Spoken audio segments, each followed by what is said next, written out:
मेरे दोस्त की ये सच्ची कहानी तुम्हें लॉन्ग डिस्टेंस रिलेशनशिप की दिल दहला देने वाली सच्चाई दिखाएंगी। अगर तुम्हारे पास में टाइम नहीं है तो इस वीडियो को सेव कर लो, पर इस वीडियो को एंड तक देखना, स्किप मत करना, क्योंकि भाई एंड में जो होगा ना वो तुम सोच भी नहीं सकते। ये कहानी है मेरे दोस्त अभिषेक की। जिंदगी कभी उसके साथ आसान नहीं रही, पर फिर भी उसने हार नहीं मानी। वो दिन रात मेहनत करते रहा और फाइनली उसकी रेलवे में जॉब लग गई। उसे पोस्टिंग मिली पुणे में। पैसा आ गया, रिस्पेक्ट आ गई, जॉब आ गई, पर अंदर से वो अभी भी खाली था। अभिषेक के पास सब कुछ था सिवाय एक चीज के, कोई जो उसका ख्याल रखे, कोई जो उससे सच्चा प्यार करे, कोई जो सिर्फ उसकी हो। फिर एक दिन अभिषेक छुट्टी पर इंदौर आता है और इंदौर में अभिषेक को उसकी कॉलेज फ्रेंड मिली जिसे वो अपनी बहन जैसा मानता था। उसके साथ में एक लड़की भी थी, उसका नाम था नेहा। शांत, सुंदर और मासूम सी, बिल्कुल ग्रीन फ्लैग वाली वाइब। अभिषेक को नेहा पहली नजर में पसंद आ जाती है। वो अपनी फ्रेंड से नेहा का नंबर लेता है और उनके बीच में बातचीत शुरू हो जाती है और धीरे धीरे अभिषेक और नेहा का बॉन्ड स्ट्रॉन्ग होते गया। और एक दिन अभिषेक नेहा को प्रपोज करता है और नेहा उसे हाँ बोल देती है। नेहा भी अभिषेक की बहुत केयर करती थी और उसका अभिषेक के साथ में स्ट्रॉन्ग अटैचमेंट था। उसके बाद में मिलना जुलना, पर्सनल टाइम स्पेंड करना, सब कुछ शुरू हो गया। और जब भी अभिषेक छुट्टी पर इंदौर आता था तो नेहा और अभिषेक दोनों फिजिकल होते थे।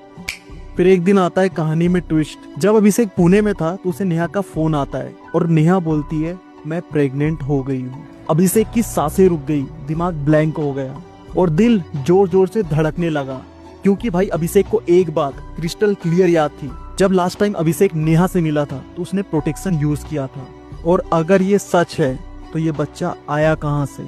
अब इस कहानी के आगे की जो प्रेडिक्शन तुम लगा रहे हो ना भाई, वो कुछ भी नहीं है, इससे भी वर्स्ट होता है। अभिषेक को एक अननोन नंबर से कॉल आता है। फोन पर 40 साल का एक मोमेडियन अंकल होता है। नेहा एक प्राइवेट कंपनी में जॉब करती थी और ये उसका कलीग था। बिल्कुल काम वाइज में अंकल अभिषेक को बोलता है, मैं पिछले 6 महीने से नेहा के साथ में रिलेशनशिप में हूँ। और वो इस बात को डायरेक्टली बोलता है कि हम कई बार फिजिकल भी हो चुके हैं। ये बात सुनकर अभिषेक पागल हो जाता है। गुस्से में लाल होकर अभिषेक तुरंत नेहा को कॉल करता है। नेहा ने बिना हिचकिचाए सीधा मना कर दिया। नेहा बोलती है कि वो अंकल झूठ बोल रहा है, वो मेरे पीछे पड़ा था, हमने ऐसा कुछ नहीं किया है। पर भाई अभिषेक के मन में शक की चिंगारी लग गई थी।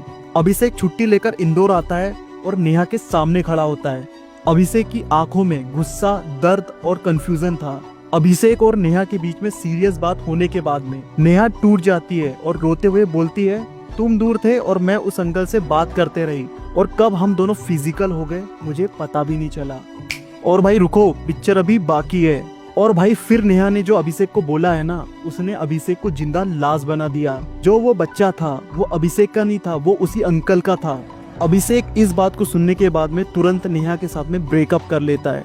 पर भाई मेरे ये अभिषेक के लिए सिर्फ एक हार्ट ब्रेक नहीं था, एक ब्रेकअप नहीं था, अभिषेक के लिए एक लाइफ टाइम का ट्रॉमा था। जिस लड़की के साथ में उसने शादी तक सोच ली थी, एक झटके में वो लड़की उससे पराई हो गई थी। भाई मेरी ये एक बात सुन के जाओ, मैं ये बिल्कुल नहीं बोल रहा हूँ कि सारी लड़कियां ऐसी होती है। कुछ लड़कियों की वजह से सारी लड़कियां बदनाम होती है, और कभी कभी लड़के भी गलत होते हैं। तुम लड़का हो या फिर लड़की हो, लॉन्ग डिस्टेंस रिलेशनशिप पर अंधा भरोसा मत करो। मैं तुम्हें नेगेटिव नहीं कर रहा, मैं तुम्हें रियलिटी दिखा रहा हूँ। इस बारे में तुम क्या सोचते हो कमेंट में जरूर बताना, और ऐसी सच्ची कहानियों के लिए फॉलो जरूर करना। मिलते हैं भाई नेक्स्ट वीडियो में।